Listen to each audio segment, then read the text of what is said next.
देखते तो काफ़ी जंगल दिखाई देता और यहाँ पर अधिकतर लोग भी नहीं रहते। इसमें से एक घर में एक आदमी रहती थी जो कि बड़ी ही आलसी थी।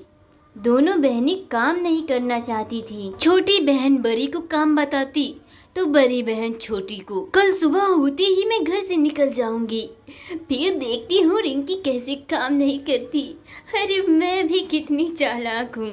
ऐसा कहकर नैना फिर नए नए बहाने खोजने लगती है क्योंकि वह काम नहीं करना चाहती थी और नैना बस सवेरे होने का इंतजार कर रही थी। और जब सवेरा हुआ तो रिंकी भी काम करने के आजकल से नहीं उठ रही थी क्योंकि वो भी अपनी बहन से कम नहीं थी। अरे ओ महारानी, चल अब उठ जा, मैं काम से बाहर जा रही हूँ, तब तक तुम घर की सफाई करके रखना। नैना ऐसा कहकर उसके पास खड़ी रहती है पर उधर से कोई जवाब नहीं आता और इस पर नैना उसके जवाब का इंतजार करने लगती है। लगता है महारानी नहीं उठेंगी, मुझे क्या, मैं भी सोने जा रही हूँ, मुझे भी कोई काम नहीं करना। ऐसा कहकर नैना भी अपने कमरे में आ जाती है पर उसे भूख के मारे नींद नहीं आ रही थी।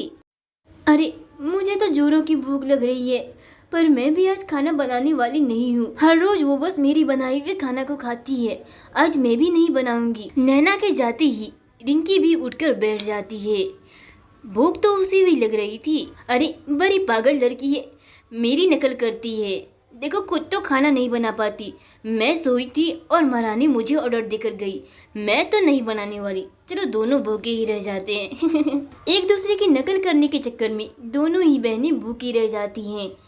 इस कहानी से हमें यह शिक्षा मिलती है कि हमें दूसरों की नकल कभी भी नहीं करनी चाहिए, अपना काम खुद करें। एक समय की बात है, एक गांव में बहुत सारे अमीर लोग रहा करते थे पर इस गांव में एक घर ऐसा भी था जिसमें एक गरीब लड़की रहती थी। उसका इस दुनिया में कोई नहीं था पर वह जहाँ तहाँ से पैसे जुटाकर अपना गुजारा कर रही थी। उसके घर में खाना ना होने की वजह से वह पास के नदी में जाती है।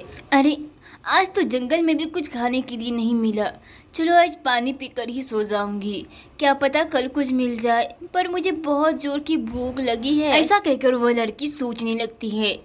उसे अपनी भूख भी बर्दाश्त नहीं होती है पर बेचारी कर भी क्या सकती थी, वह अपने पड़ोसियों से मांग मांग कर थक चुकी थी।